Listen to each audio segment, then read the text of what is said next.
Hey, my friend, I believe you are doing well. Hey, let's jump in this very, very quick as we are build, this this great, great technique, the 10 technique that all salesperson must apply, must develop and apply in to become a very, very successful. So today we'll talk about giving prosper a way to justify buy. You must give a prospect to the way to justify buy. And it go like this. Most of the time, most of us, we buy not because of, we buy the need, just like what I said yesterday. And we buy for emotional need or we buy for emotion and then the need, but we must justify that logically. Another day I went to buy when I was buying my car. I bought a new car, even though I had another car that I bought probably like 3 days, maybe 3 days before that. Now the salesperson asked me a few questions. He asked me what I do for a living. I told him I'm a coach, and he said, "Wow, you probably do a lot of events." I said, "Yeah." He said, "Wow, yeah, you really need that, that GL, which is one of the top Mercedes that is out there, self-driven car." He said, you really, really need that car. And it's not like I didn't have a car. I have 7, 8 cars in my pocket, and I have a car that I just bought like a few days ago. But the salesperson, the reason to buy the car, I mean, I really like it, because I said, well, I'm driving home late sometime. I need a car that can help me, even if I'm going to sleep. The car can carry me home literally, but I didn't really need a car. The salesperson, by telling me that, hey, you're a coach. I mean, you're a first-class guy. You can't do less than the best. You're one of the best, right? This salesperson used exactly my word to influence me so I can justify the reason why I am buying the car. And guess what? I mean, I'm a salesperson too, so I know how it works. I told him, man, don't do that on me. I train salespeople. He said, well, I understand, but I mean, I can't hold myself back and tell you, I noticed you are a very class guy. I don't think you can go second class with your car. Are you going to go second class? He just keep drop this nugget on me, and it's working, and I'm resisting. I know exactly how it works. Of course, Mercedes have one of the best salespeople. But the bottom line here is that the guy was helping me to justify why I need to write him a $180,000 check to have a car, right? So now, how do you justify, or how do you help a client to justify the sale? Remember, the deeper need.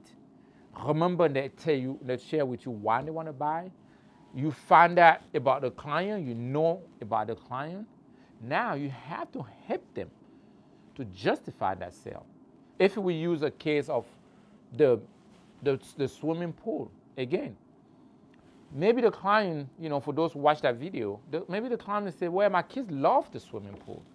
And really, one of the reasons, and instead of, you can tell the client one of the reasons, I know that your kids love the swimming pool, but one of the reasons you should pay $1 million for this house, one of the things, your kids will grow up very happy because of that. Even though you can buy a half $500,000 home with a swimming pool. So now you are justified. You are helping the client justify, because all sales are just emotional things. Nobody have to have what we buy. But we always have to buy emotionally and justify logically. Tennis shoes, for example. Hey, this tennis shoes is good. It's going to get me run. Hey, maybe what's the logic behind that? And it costs $200. Somebody else may say, man, I can buy 3 tennis shoes with the money of this single tennis shoes, which is right. But if you stay there, you're not going to help the client justify. The difference must be, hey, what's the need the client's made it? Maybe the need of significant. Hey, maybe the tennis shoe, maybe you're the only guy with this type of tennis shoes in your school. Huh? The guy might be like, oh yeah, you're right. I'll be the only one with the brand new tennis shoes in the school. So now the client is justifying the purchase of $200 tennis shoes. You have the need, hey, I have to have a tennis shoes. Hey man, I must do it. But you have to help the client justify. You help the client now, not the client tell you they need. You need to find a way to help the client to justify by ask valuable questions to the client. It doesn't matter if it's a house, if it's a product, if it's a meal.